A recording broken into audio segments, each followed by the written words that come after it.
Hello and welcome to Lavnish Sir की class. This is Directorate of Education GNCT of Delhi's worksheet number 13, and it is only for class 7 students. It has taken from the subject English, and we will learn and understand topic article. In this topic, we'll also discuss the definite article the.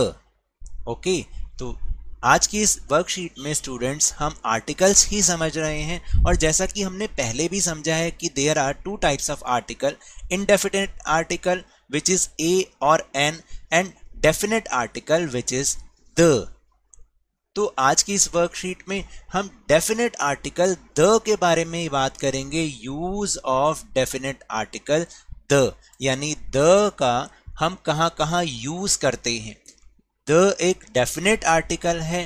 पहले भी हमने आपको समझाया है कि जब हम किसी के बारे में श्योर नहीं होते, किसी पर्सन या थिंग के बारे में, तब हम ए या एन लगाते हैं. लेकिन जब हम किसी के बारे में श्योर होते हैं तो द लगाते हैं. जैसे कि यहाँ पे लिखा भी है, the is a definite article. The जो होता है वो डेफिनेट आर्टिकल होता है. It is use to refer to a particular person और thing that we have already referred to. यानी ये हमेशा उस पर्टिकुलर पर्सन या थिंग के लिए यूज किया जाता है जिसके बारे में हमने पहले भी कोई बात की हो. यानी जैसे हम पहले से ही उसको जानते हो, तब हम उस पर्सन या थिंग के बारे में द यूज करते हैं, ए और एन यूज नहीं करते. For examples, the boy standing next to me is my brother. अब देखो, इसने बोला कि वो मेरा ब्रदर, मैं अपने ब्रदर को तो जानता हूँ, अपने भाई को तो जानता हूँ, तो इसलिए मैं जब बोलूँगा कि यह लड़का जो मेरे बराबर में खड़ा है मेरा भाई है, तो यानी मैं पहले से उसको जानता हूँ, तो मैं अ बॉय यूज़ नहीं करूँगा, मैं यूज़ करूँगा द बॉय.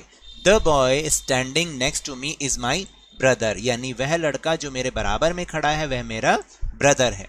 फिर इसके बाद है, I went to a shop yesterday to buy some snacks but the shop was closed. यानी मैं एक शॉप पर कुछ स्नैक्स खरीदने कल दुकान पर गया था, एक दुकान पर गया था, लेकिन वो दुकान बंद थी. अब हमने पहले अ शॉप लिख दिया, यानी एक दुकान पर गया था, हमने उसको मेंशन कर दिया, हमने उसके बारे में बता दिया.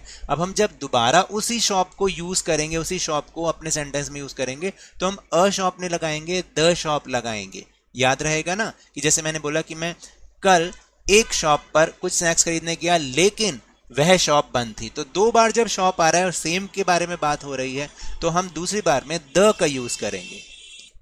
Third example is, he is the boy who was absent yesterday. अब देखो, हम आज के बारे में बोल रहे हैं कि यह वह लड़का है जो कल एब्सेंट था, जो कल नहीं आया था, यानी वो आज भी आया है, वही सेम लड़का है.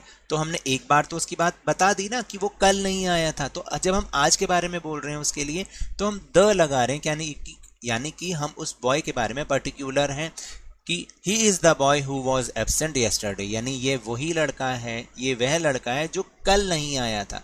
तो रिपीट हो रहा है ना, इसलिए हमने द बॉय लगाया, अ बॉय नहीं लगाया.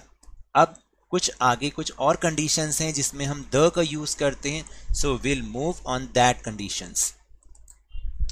सम more uses of article the, यानी द के कुछ और यूजेस. कैसे? द इज यूज्ड, कहाँ कहाँ पर यूज होता है, जैसे before a noun which is unique, यानी एक ऐसी संज्ञा, एक ऐसी नाउन जो कि यूनिक हो. जैसे कि द मून बोलेंगे, द सन बोलेंगे, द अर्थ बोलेंगे. यूनिक का मतलब होता है कि उसके जैसा कोई दूसरा और ना हो, यानी वो शब्द, वो सारे नाउन वर्ड्स जिनमें हमें पता चलता है कि उसमें वो दूसरा कोई नहीं है. जैसे मून, मून कोई दूसरा है? नहीं है. सन कोई दूसरा है? नहीं है. अर्थ कोई दूसरी है? नहीं है. तो इसलिए हम उनके नाम के आगे, उस नाउन के आगे द यूज करते हैं.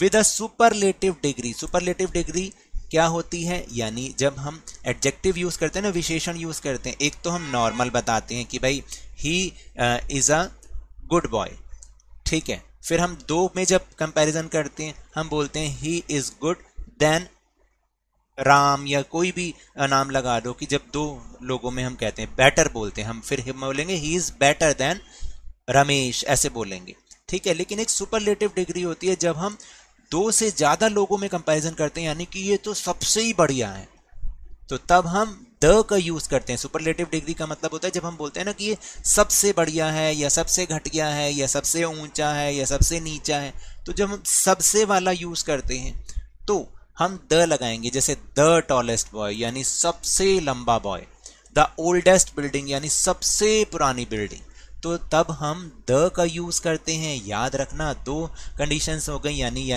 यानी कि यूनिक नाउन के साथ और सुपरलेटिव डिग्री के साथ।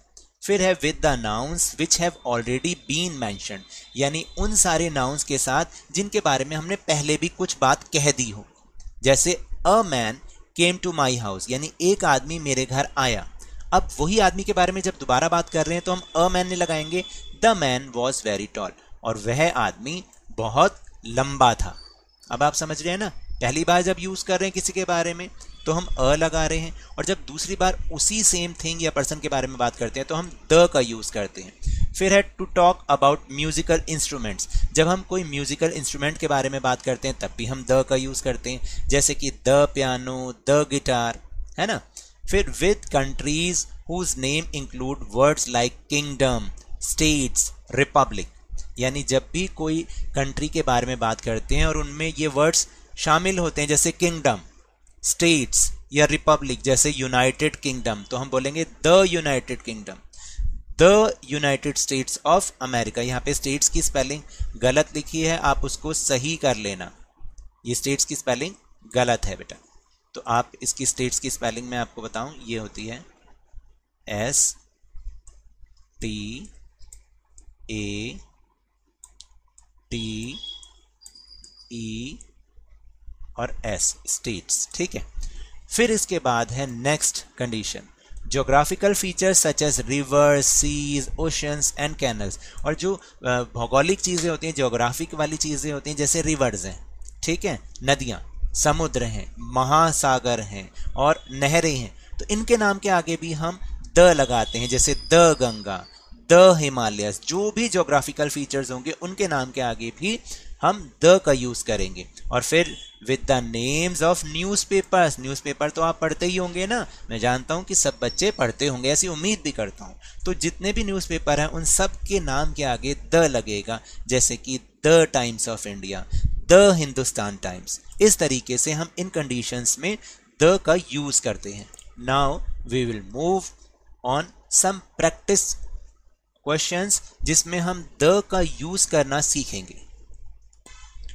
Filling the blanks using a और द, यानी अ भी लगा सकते हैं और द भी, लेकिन कहाँ अ लगाना है और कहाँ द लगाना है ये हमें देखना पड़ेगा। अब जैसे हमने पहली बार बात की रोजी, रोजी इज अ ब्यूटीफुल गर्ल, रोजी एक सुंदर लड़की है।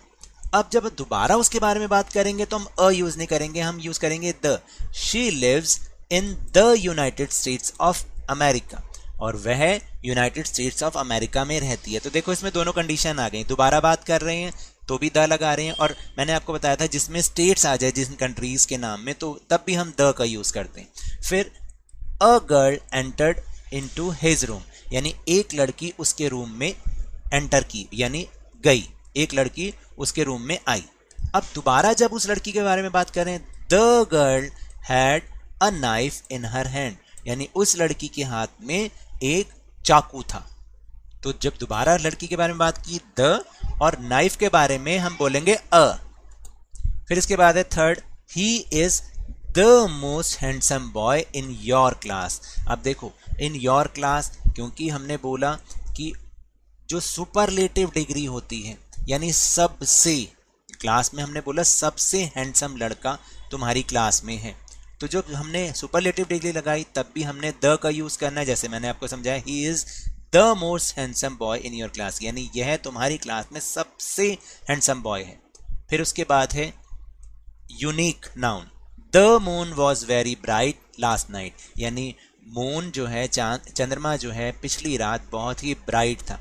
तो ये क्या हो गई, सारी अनोखी चीज हो गई, तो इसलिए हमने द लगाया। फिर इसके बाद this is the highest building in the city, अब फिर वही सुपरलेटिव डिग्री आ गई, यानी ये शहर में सबसे ऊंची बिल्डिंग है, इसलिए हमने द का यूज किया।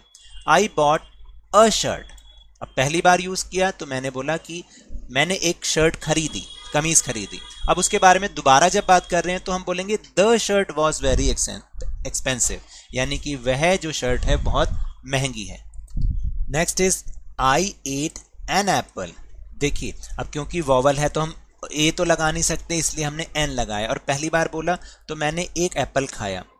Which you gave me yesterday, जिसे तुमने मुझे कल भी दिया था, मैंने वो एप्पल खाया, तो इसलिए हमने लिखा आई एट एन एप्पल, यानी अब हम उसके बारे में दोबारा बात तो नहीं कर रहे ना, इसीलिए तो आई एट एन एप्पल। फिर इसके बाद है in my opinion health is the most important thing in my life, यानी मेरे विचार से हेल्थ जो है वो सबसे महत्वपूर्ण चीज है मेरी लाइफ में। इस क्योंकि ये सुपरलेटिव डिग्री है, सबसे वाला जब यूज करते हैं तो हम द का यूज करते हैं। और इसके बाद is the violin easy to play, यानी वायलिन बजाना क्या इजी होता है।